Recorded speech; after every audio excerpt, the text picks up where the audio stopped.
pause and we thank you for the blessings you showered upon our county, and we pray for wisdom today as we bring items up for discussion, pray for direction. Be with those our first responders, and we're thankful for their safety. We pray would watch over them.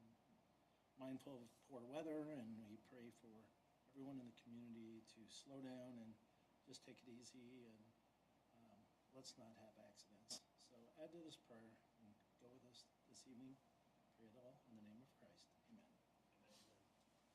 I pledge allegiance to the flag of the United States of America and to the republic for which it stands, one nation, under God, indivisible, with liberty and justice for all.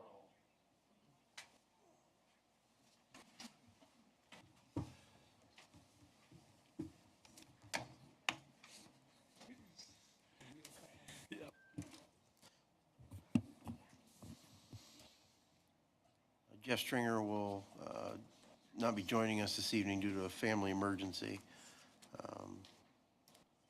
Everyone should have received a copy of the minutes from January 20th, 2026, regular session, and the January 29th, 2026 executive session. Make a motion to accept the minutes as presented. I'll second that. All in favor? Aye. Aye.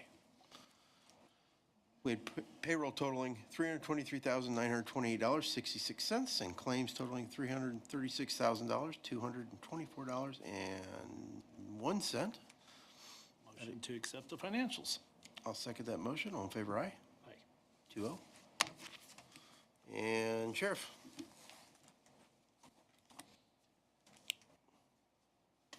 Good evening.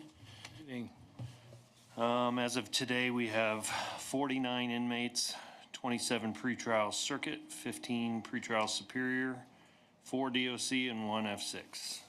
Believe it or not, we were as low as 47 at one point last week. I believe this is the lowest count since I've been a commissioner. Yeah, I believe it is. yeah. I don't might think be I- wrong.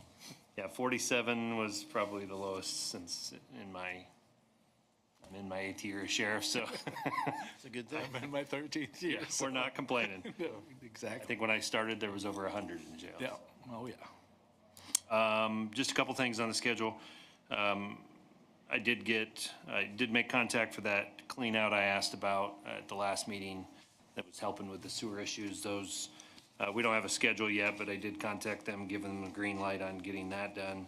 I did hear from Wright Insurance this morning, about the light pole, that got damaged by the trucker, so, finally got the clearance to get them. Of course, I don't know how soon they're gonna get out with the weather being the way it is, but, they're gonna get us on their schedule. And I talked to you about some generator stuff. We did have a company come out last week and do load testing on the generator. As far as I know, everything, went well. I don't have the full report yet, but, if I get that, I'll forward it to you guys so that you have that. Okay. And did you get your questions answered on animal shelter stuff? I did, AJ, and I'm sorry, I'm not going to give him the right chief deputy. Yep. Deputy, he did Chief deputy. Yep, he gave me a good update on where Okay. things stand. Thank All you, right, Sheriff, good appreciate deal. it. That's all I got. Thank you. Appreciate Thanks, it. sir. Hot light today. Bring it.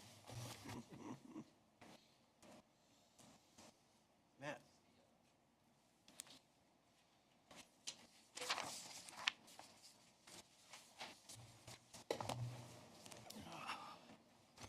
Evening. Good evening. Couple project updates, Bridge 51 and Bridge 106. I will be bringing in a couple of NDOT LPA agreement amendments to extend the LPA NDOT contract for 6 months, additional 6 months as they're going through final records. Both are in the queue with NDOT construction to complete, but they do not see them being able to finish them up until late spring, which will be bumping us up against the current termination point for those agreements of, I believe, June 30th. So we're going to try to extend them out a year, 6 months, so they can be completed. Okay. The rest of my notes are from last week. Last week was a busy week. Sunday, Monday, Tuesday, we ran 5 a.m. to 5 p.m. Wednesday, 5 a.m. to 10, or 5 a.m. to 3 p.m., and then we were back to 8 hours on Thursday and Friday. Sunday through Tuesday was more along the lines of maintaining the roads to keep them open. We did not really start seeing cleanup operations until Wednesday morning. Tuesday was kind of a make or break day for a lot of folks. It was a rough one. Winds were over 40 mile an hour and we were having gusts up to 45. So everything we did Sunday, Monday kind of was neglected, but we kept at it. Wednesday morning, winds subsided. We actually got out a V-blade and busted some roads open, and we were able to get off the road by 3 o'clock and get them knocked down, and we finished cleaning up on Thursday. So it was a little bit different for a lot of the folks. We haven't seen a snow like that in a while. So we had some new folks who, they learned some lessons. We may have knocked down a stop sign or two, but we'll get them replaced. Yeah, it's our first measurable snow for good time, yeah. Correct. Two of our routes are actually ran by tractors. We did some dry runs this fall, and we were seeing between 5 to 6 hour turnarounds on those routes, and our tractors struggled. They took 6 to 8 hours to make a turnaround, so that might contribute to a possible perception of lack of service. Out of that, I'm setting a meeting up on the 18th with the Sheriff's Office, EMA, and Bluffton Wells Dispatch to work on coordination for any additional and future storms. We had some questions about positioning trucks with fire stations or fire ambulances. This dispatch and I talked the Saturday afternoon before the storm, and where we're at wise, we have enough people to run a full shift for 12 hours. And that kind of puts us in a position of being prepared if we had to call somebody in after 5, from 5 p.m. to 5 a.m. to make a run. I'm going to go in and look at, after we have the coordination meeting, look at what it would look like if I dropped 2 routes and what those times would look like regarding level of service. So there's some things we can do, but we'll be stretching some things then. Materials, we've budgeted for 400 tons of salt. After this storm and seeing what we've done so far this year, I'm looking at come June for next year's budget, asking for a few 100-ton more. That way we're covered when it comes to cleanup. Our fiscal year being January 1st to December 31st can put us at a stretch at a time by the time we hit December. So those are some things I'm investigating. Equipment facilities wise, list of trucks here. From a snow fighting standpoint, this is normal. This is actually isn't that bad to what I'm used to. If you see, we've got a broken plow mount. We got it fixed. That truck is back up. Truck number 2, it should have been back up this afternoon. Truck 10, this is why having our vehicles inside like we do is important. We only had 1 truck in our fleet attempt to gel up last week because of the temperatures. I spoke with NDOT Bluffton and they had 30. So I'll take my 1 to their 30. We had truck 19 had to be towed back in. It is still down. Truck 20 is still down watching for parts. 97 is kind of a reason to keep our equipment up to date. That is a 2000 model year Volvo, and we're trying to get parts for the underbody. That company is no longer in business, so we were working to get them, lack of a better term, custom made. And last thing I have, not weather related, but the force feed loader. We've got the specs out last week. We should have responses back by the beginning of next. It is kind of weather related, I guess. Let me take that back. The force feed loader, so we can clip shoulders. The 3 underbodies that are broken is from the blades hitting the shoulders that are taller than the roadways and trying to push it back. Especially when it's frozen. Correct. So not have done that type of work for a while. We're causing ourselves a little bit of damage. I guess that's where we thought we saved something maybe back in the day, and it's turning back to cost us today. So that's what I have, gentlemen. Thank you. Thank you. It's Before you posted on go, the bids. Sir. you're still down a lead mechanic, right? I mean, I'm not saying Correct. that in the last 2 weeks you shouldn't have done it, particularly with the snow conditions, but we're still looking for a mechanic in a lead mechanic position. We do. I am sitting in front of the council tomorrow evening to present the lead mechanic role, and pay matrix along with crew leader role and the pay matrix for it. The lead mechanic is something that will help us. I have a candidate. I just need to go through those stages. And then the crew leader, we got an email today. We're putting everything together to look at possibly getting reimbursed for the last week's storm through FEMA.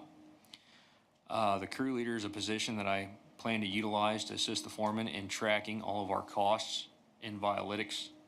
So that way, it's a, hey, I need this report. All I gotta do is push a button and download a spreadsheet, and I can turn it into John or Lisa or whoever needs cost for something.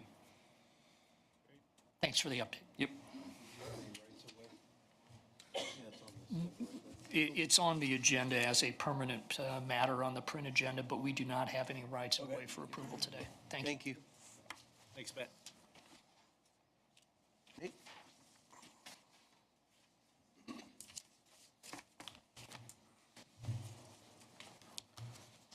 Good evening. Good evening. All right, first on the agenda, permits. We have one this week for Citizens Telephone. This is on the new alignment of 500 West over at Rock Creek. They're simply just preparing to run their underground fiber on the new alignment in the new right-of-way. I'll make that motion to agree. Allow that. Second? All in favor? Aye. Aye, 2-0. All right, late last week, I had received a draft NDOT LPA agreement for PE for Bridge 72. Jeff is the DocuSign authority on that. I confirmed that he received the email. I reviewed the document, made sure that the dollar amounts jived with what I expected, and recommended signatures for that. So Jeff signed that, I believe, on Friday. I had mentioned last meeting that we were looking at doing some bridge maintenance, several locations. I had put out an RFP, and that deadline for those quotes is February 5th. So we'll be looking at those quotes later this week and hopefully awarding some work to take care of some bridge maintenance items. Okay. We sat down with BF&S last week, and they delivered their annual report for the countywide bridge inspection. I had attached in your packet kind of a summary that they went over with me. And so I gave you guys a copy if you feel so inclined to take a look at that. I can kind of hit some of the high points, some of the stuff that stood out to me. There were 8 bridges that while they were rerunning load ratings, they found that since they've gone to a new load rating system and criteria, there were 8 of our bridges that were actually able to be removed from being posted with load ratings. So as soon as they notified us of that, I had Chris, our sign foreman, go out and remove those load posting signs. Another thing, if you look at page 3 of that summary, another thing that kind of stood out to me was that when you look at the report card, which is the table at the top half of the page, you can see our 2025 numbers compared against all other counties averaged across the state. And we're at least a little bit better shape in every single category on that. So we're definitely on the right track and maintaining those numbers in Wilkes County. And then the graphic at the lower half of page 3, showing the condition ratings. Kind of how BF&S described it to me is it's very typical to see a large portion in that number 6, the satisfactory category. And then hopefully, dropping off into category 5. But what they pointed out was that we actually have almost the same amount that are in fair condition, actually one more in fair condition than the good. Mm-hmm. So, I mean, overall, we're doing very well.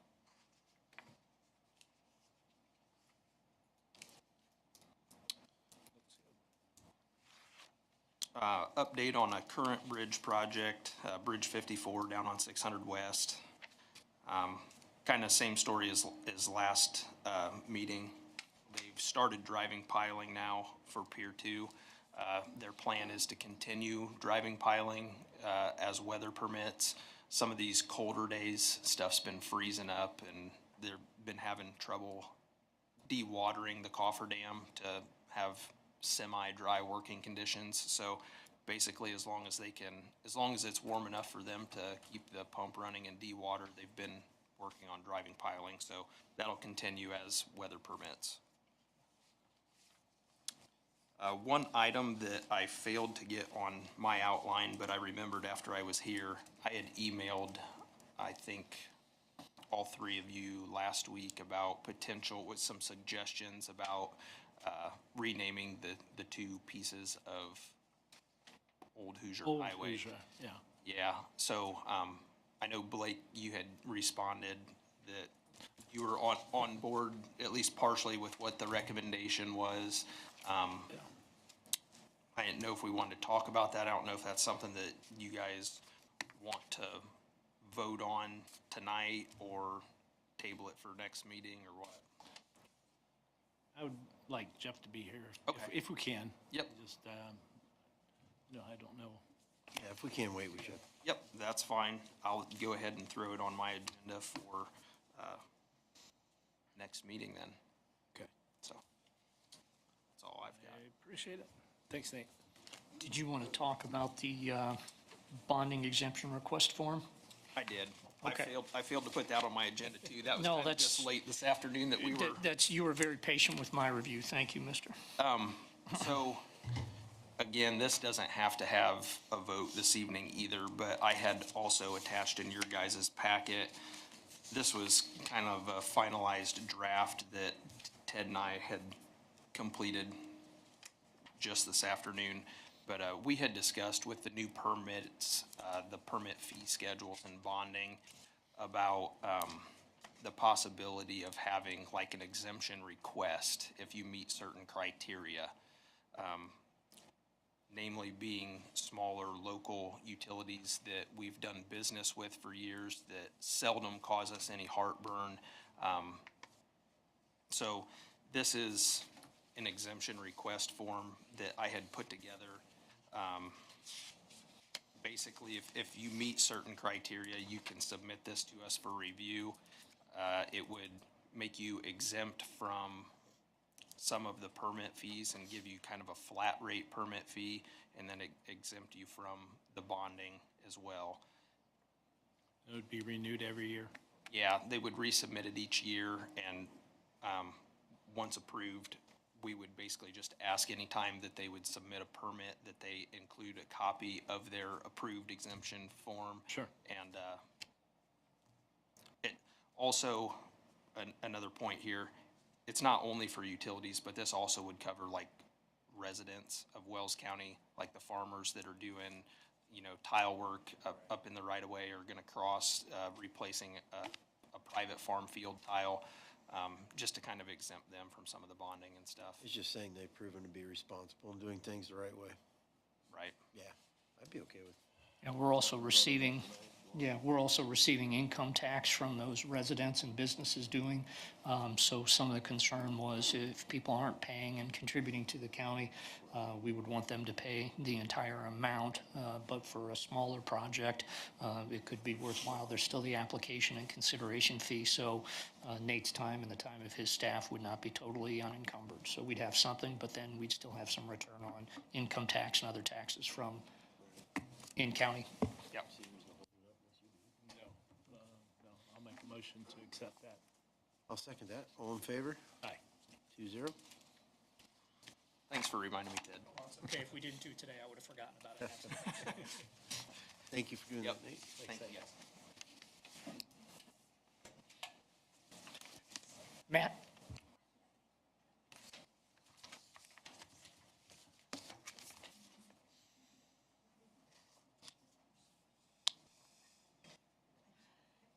Can I make a copy as well?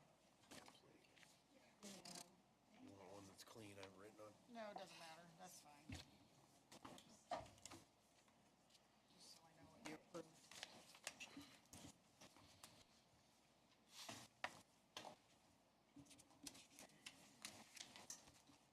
Thanks for braving the weather to be here tonight. I said, thanks for braving the weather to be here tonight. We appreciate your time. Absolutely. I'm embarrassed, I have hip problems, and I can't always get up. Okay, we're not in a rush. Thank you for listening to us just briefly on tonight. We're going to present to you, which you had gotten by email, I believe, in your packets, about our state report, Indiana, DNR, and archaeology office. And we're to do that. They need to hear from us by like February.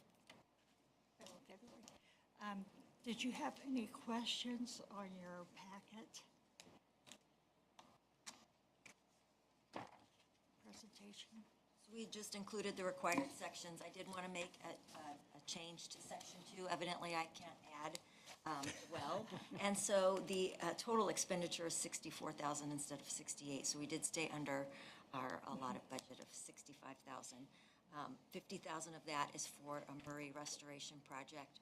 And then the rest, you can see, was divided up. The tree trimming, to the average person, might appear to be as if we're doing it for aesthetics. It's actually for trees as the cemeteries age, fall over and cause damage to the fences stones. and to the stones themselves. And so that tree trimming, almost all of that is for cleanup of trees that had fallen and were down. And that was at multiple different locations. So this year, we had quite a few trees fallen again in multiple locations, so that was where quite a bit of our budget went. And then we've got a section on kind of what we're doing in terms of what goes on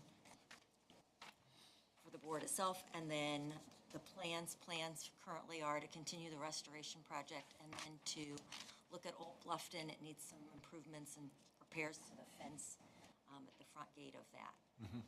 So the pictures included just a couple of pictures from each, showing some cleanup and restoration projects going on at the different cemeteries. We did some field trips to the cemeteries themselves as a group, but also individually to do some of the cleanup and repair ourselves. And then, just any questions you have? We're really excited about our new board. We were all teaming together some different projects so they can get their feel of togetherness and then see all of our cemeteries. And we're going to be able, with everyone's permission, to put a link on the county website. And we just have to get some pictures to Roger for that. But yeah, everybody's got a project that we're doing. I did update the fact book with the banner because of all 3 new associates.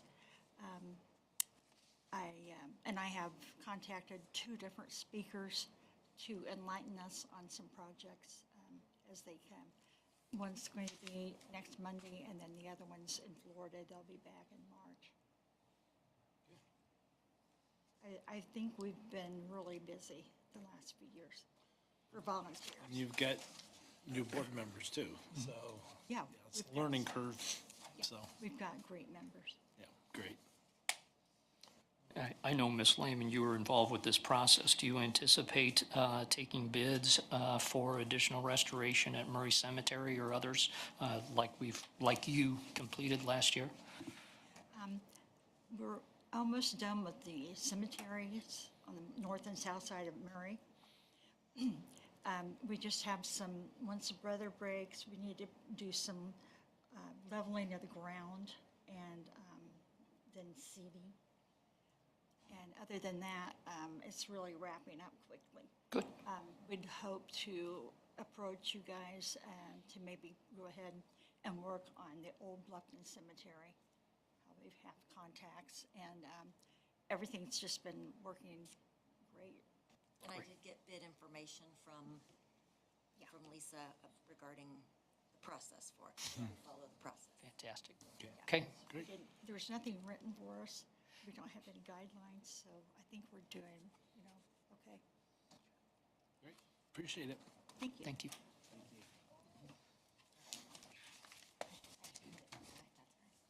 One, two, three.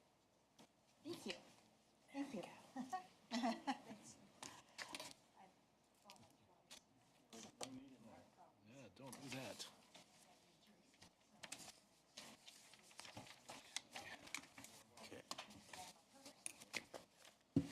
Don, you're up. Yes, sir.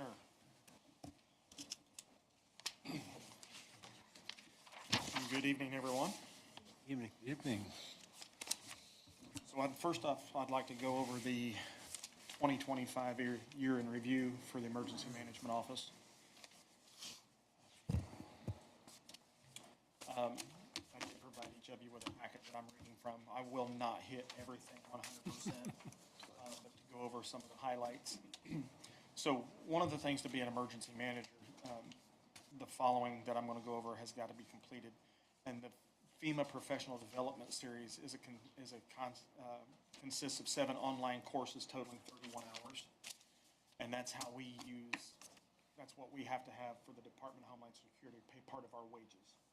So 31 hours completed in that. And the Department of Homeland Security Professional Emergency Manager, or PEM as it's related to, is the National Emergency Management Basic Academy, which consists of 10 online courses totaling 37 and a half hours, as well as 5 in-person classes totaling an additional 112, as well as 6 major contributions, and those have all been completed. Incident Command for Advanced Staff, which consists of 2 in-person classes totaling 32 hours. And with all of this, I'll skip back to one of the other pages here. Page 2, 3/4 of the way down. I've completed 397 hours of training since I've taken this position 1 year ago.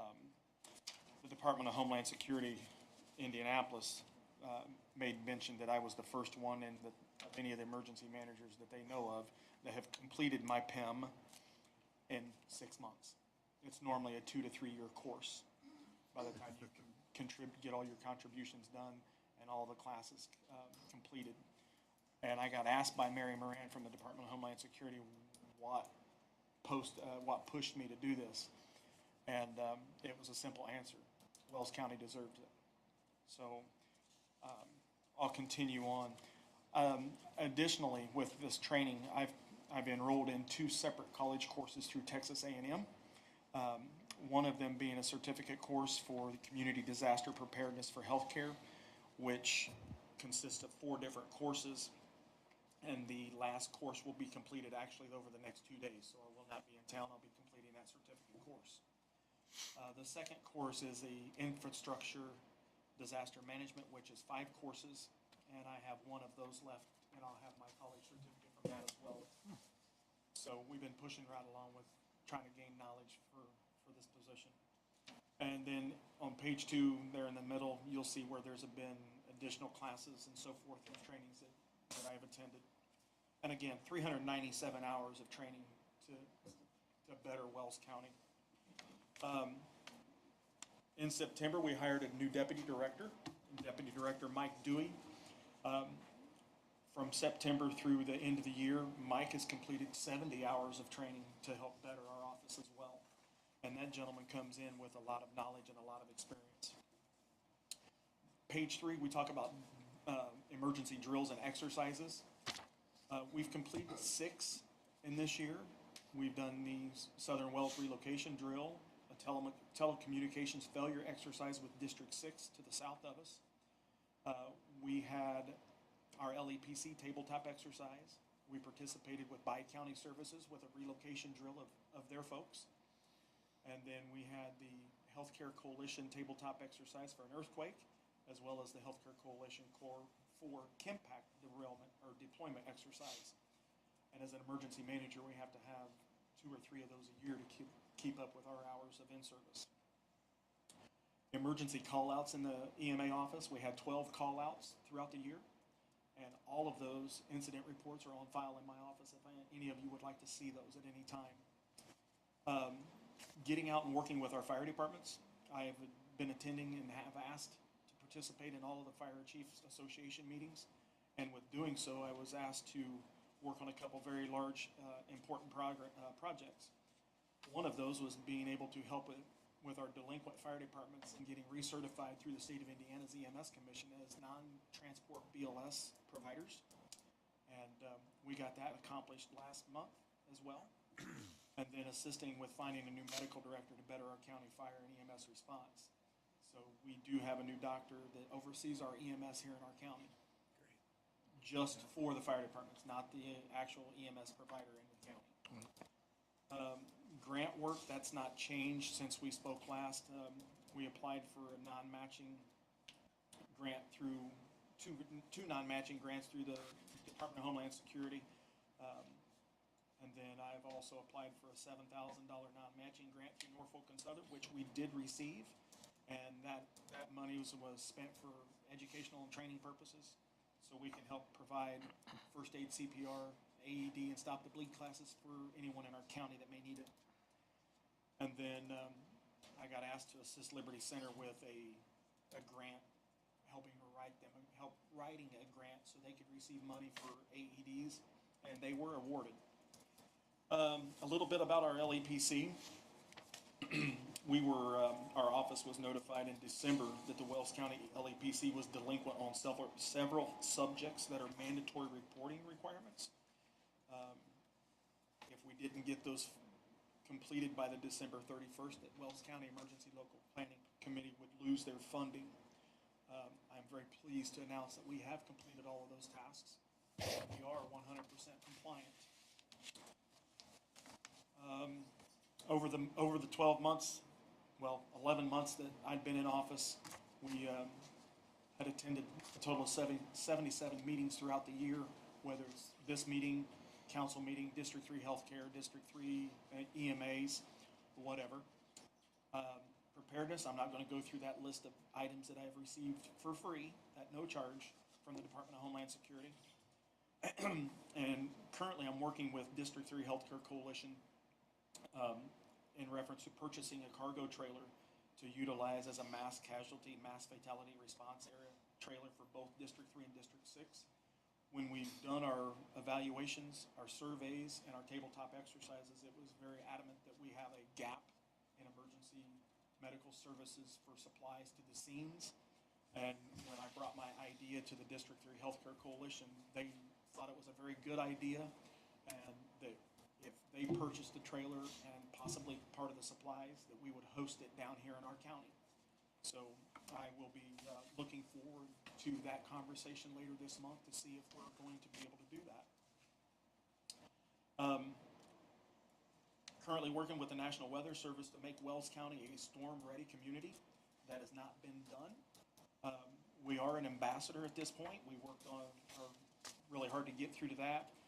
We have 2 additional things that we need to conquer or complete since I've written this. My apologies.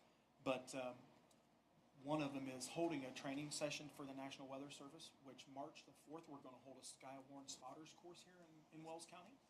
And then the last thing we'll have to do is Mr. Dewey and I will have to go to North Webster and tour their National Weather Service facility. And then everything but the final paperwork will be done to recognize Wells County, Indiana as a storm-ready nation. We've hosted many trainings in this county, active shooter, traffic incident management, grain bin rescue, CPR courses already. And holding those classes, they've been open to all of the first responding units in this county. We've had a very good turnout. I feel that our office has bridged a very large gap with our first responders, and it's going to continue to grow. Using our social media for weather alerts and using it as a mass notification just for 2025, and I went back through and done up some tallies, but we've had 103 weather alerts through our social media. It's brought a lot of good information because a lot of people sit and look at Facebook, and that's the platform that we use. But that's all I have for the year-end review. If you folks have any questions, I'd be glad to answer them. If not, I'd like to give you a quick glance at 2026. Go right ahead. Like I stated earlier, I'm anxiously awaiting to see the results from the SHSP grants. With the shutdowns in federal government, those have been kind of put on hold. Nobody has announced any of those awardings yet. I'm wanting to start a volunteer program in this county with our emergency management. Those volunteers will be readily available at any point in time if a disaster strikes. They would be on an on-call basis, and I can talk a little more about that later. We're going to start a ham radio program, one that's specific to the emergency management, to where we have our Skywarn spotters. That way, when there's storms coming, we've got that communication that will go from our ham radio operators directly to the National Weather Service. And then when disaster strikes, they will be here in the EOC with us, as well as stationed throughout the county in vital areas. That way, they're giving us direct time factors to where it'll come from the field directly into this room to our EOC, so that all the officials in the room will know what's going on out in the county when there's no means of communication. Commissioner Vanover made a comment back in my early months about that he thought it'd probably be a good idea for me to obtain my ham radio operator license. That is on the agenda. I have been taking the courses online, so hopefully by midsummer or before then I have that accomplished as well. I just briefly mentioned the Storm Ready program. We're well online, filling the gaps that have been identified in our county readiness surveys. I just closed another gap this morning, matter of fact, with one of our local schools as mass communications in case of emergency. Bluffton Harrison Township School has agreed that when we have a disaster in this area, we're going to contact the administrator or the superintendent, who will push out a mass notification to all of the students as well as their parents for the disaster that's at hand. So that's a very good, that's a win in my book, gentlemen. Also working with the 4-H park to use the 4-H buildings as a shelter.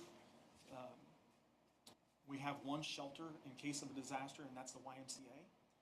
So we're looking to build 2 additionals, one being the 4-H park, and I don't have it actually on here, but the other one is Bi-County Services. Both places are ADA approved. Both places have separate men and women's restroom and shower facilities. So all we would need is approval with an MOU in place. And then when disaster strikes, Red Cross would come in and they would staff and take fully functions of those 2 facilities while we're using them. And then public relations, getting involved more with the public events, bringing the meaning of what the Office's emergency management is all about to the public. And I'm big on that because I want to get our office out. I want people to understand what emergency management is and how valuable this department is. I've already gotten my first event set up with the Council on Aging for when they have their seniors day out at the 4-H park. I'll be having a table set up and being able to explain to the people that are coming through what emergency management is, what steps we can take to make them safer, as well as emergency alerts through their phones. Because again, it's all about life safety. And I skipped number 4, started an EMAT team, or Emergency Management Agency Traffic Team, and a little bit about that. And that kind of goes into the next packet that I give you folks. I came from Grant County, born and raised, and when I was in emergency management down there, we had a traffic division, and it was retired police vehicles and so forth, and volunteers would staff those vehicles, and whenever there would be lines down, flooded roads, traffic accidents, fatalities, anything that's going to have a police officer, regardless of what department they're with, setting for hours, they would contact emergency management, and our volunteers would go get a EMA vehicle and respond to that scene to free up that police officer. So I'm hoping that we can talk about this and eventually get this started, because ultimately, in the long run, if you have, just like when we had the gas main break back this spring, the city had to call out for additional resources for police when they were off duty. So they were coming in, they were paying them overtime. You know, it was really a big ordeal, to where if we had additional resources in EMA, we can set them volunteers out to do the same job, directing traffic, being in the public's eye, answering questions, while our police officers go back to doing their normal duties of responding to 911 calls and service calls. And the volunteers will be doing it for free. So we mentioned, one of the things on the agenda was to talk about this. Community Corrections has 3 vehicles that they're looking to do away with. They're former sheriff's cars. They purchased them. And I want to look into absorbing those vehicles. It's a whole new process to me. Lisa and I had a small conversation a little bit ago, and there again, I learned some more stuff from you about that. But over the last few days, I've been tasked through the state of locating our 800 megahertz radios. Well, when I went to Community Corrections and talked to Miss Madison, those vehicles have radios in them, and they work. So that would be a positive on my side, because I wouldn't have to come back in and have to ask for money to buy radios to put in them. So that's about a $3,500 save in my book. Well, they also have some sort of emergency lights in them as well. And today, when we went over there and looked at the radios and got the numbers, those emergency lights are red, yellow, and white, which is the colors for emergency management as well. So that's another about $1,000 savings that I wouldn't have to purchase or to use to put these vehicles into service. So ultimately, around $4,000 to $5,000 of saving, and I don't know that vehicles are actually worth that much. I'm not a car person, but just wanting to bring it to you folks' attention. I know I've had some other conversations, but all of their training would be done in-house, because the classes that they would take, I'm actually a certified instructor to teach, and it would be one more thing as an asset for this county.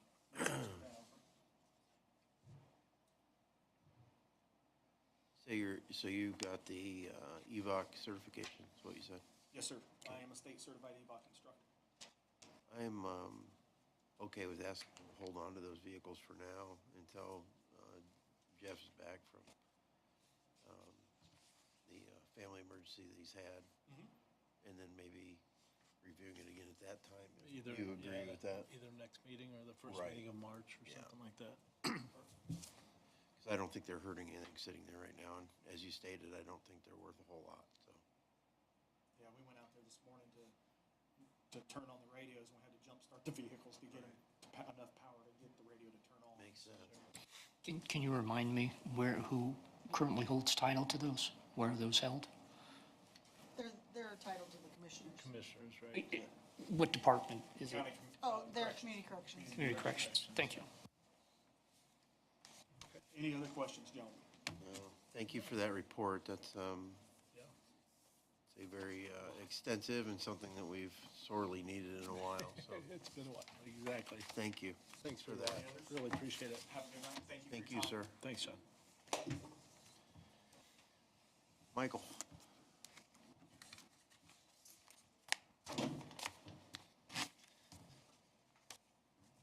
Good evening. I'm here today to ask for your support in the Allen County Build Grant application for the engineering and design work for the unbuilt sections of the Pocahontas Trail Network. This is our second time going around applying for it. You guys were gracious to give your support during our last application period, and we would be asking for that as well this time. I think, If you had any questions about the project. yeah, we just would probably need to change where I could sign it, but Right, yeah. I No, think I it's as simple as totally that support motion. it. I'll make a motion to let the vice president sign the agreement if that's satisfactory. Yep, I'll second that. All in favor? Aye. Aye. thank you. 2-0. Just as a quick point of note, is the expectation to talk about the solar ordinance at the next meeting, or? I would think so. I think, is Commissioner Stringer supposed to be back at that point? As far as I know. Okay. Yeah. I think so. Okay. Okay. Yeah. All right, thank you. Thank you Appreciate very it. much. Yep.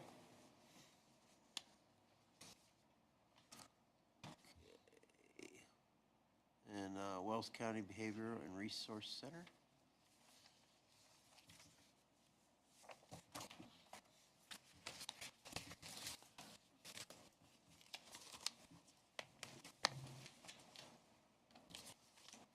Good evening.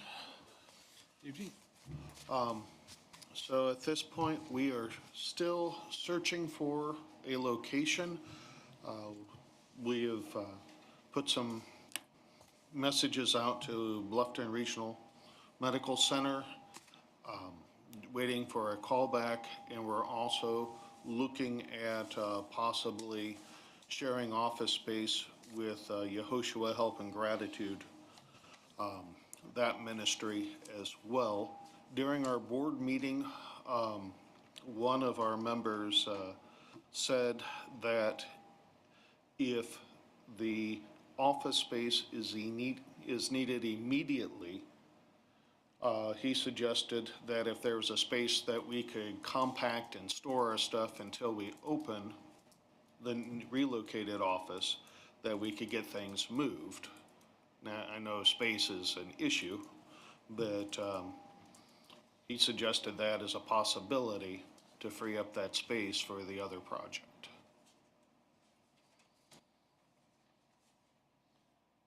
I just wish Jeff would be here to run it. I don't want to make a decision really without him. In my opinion, I just kind of like to just let it sit until. We can come back. Yeah, let's. 2 weeks.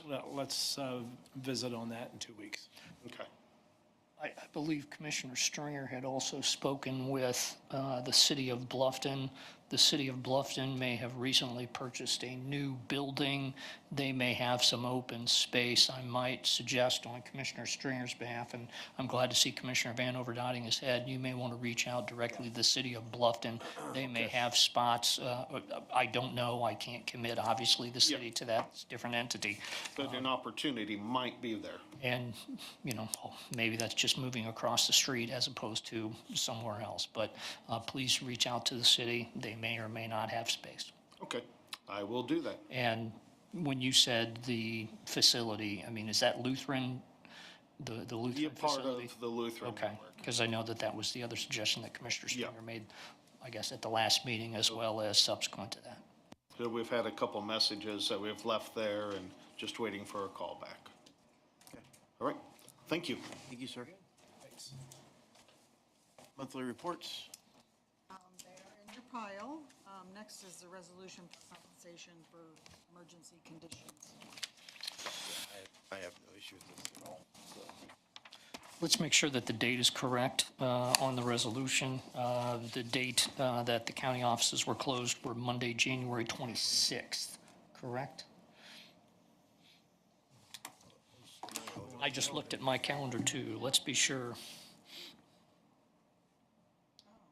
It was 26, not 25. Yep. So if we could just handwrite that in the signed version, we should be just fine. Make that a motion for the resolution 2603 3.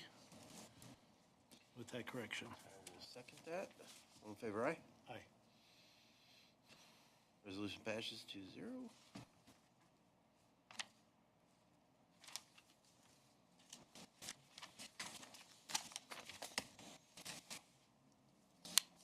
The event, see, Washington Main event permit. Yep. Okay, the shred event is scheduled for Saturday, May 30th from 9 to 11 for the Wells County Solid Waste District. The city has approved that date and time for the Washington Main Commons. It just needs to be approved by the commissioners. I'll make that motion to accept that date. Second that. All in favor? Aye. Aye. Passes 2-0. And you need to make a custodial appointment. Had the privilege of interviewing a couple gentlemen for the position that we are replacing. Bobby has been there forever, I'm going to say, and Mark Double is in the audience, and he was selected to make that replacement in behalf of Bobby. So we'll welcome you, and appreciate your service so far and Thank you. going in the future. So, and I really appreciate those individuals that put the application out. And hats off there. So, thank you, Mark. We have the prosecutor's annual report. Did you just want to mention that, Ted? No, I thought it was going to be in the packet. So I would suggest that without it being in the packet, there's nothing for us to acknowledge. So what's supposed to be here is not, so we'll move that to Okay. the next date. I had one more issue. The county owns property located in the city of Bluffton. AEP as a utility had been requesting an agreement to expand and perform additional services on the parcel. We've been able to reach an agreement with AEP about the value to the county. I'd like to have the commissioners approve the easement and to approve the vice president of the commissioners to execute both the easement document and the easement payment schedule. I'll make that motion. Second that motion. All in favor? Aye. 2-0.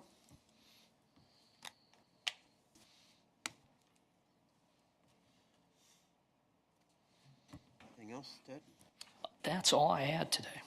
I'm going to bring up one thing. I received a couple phone calls here last week. I just want everyone to be aware that our treasurer's department has, I'm not going to say inundated, but with the postmaster's stamp and meter machine, late payments now get or mail gets processed in Fort Wayne.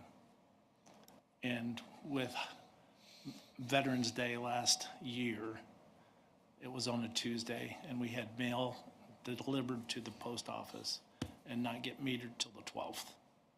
So I just want everybody that has payments that are gonna be made and put in the post office, either be very early or have it hand stamped.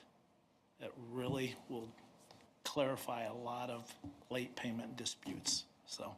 And I welcome the postmaster to come over and ask for an explanation of what changed from what it used to be stamped in Bluffton, and now it gets stamped in Fort Wayne, so it just helps us, just takes a little pressure off, so, thank you.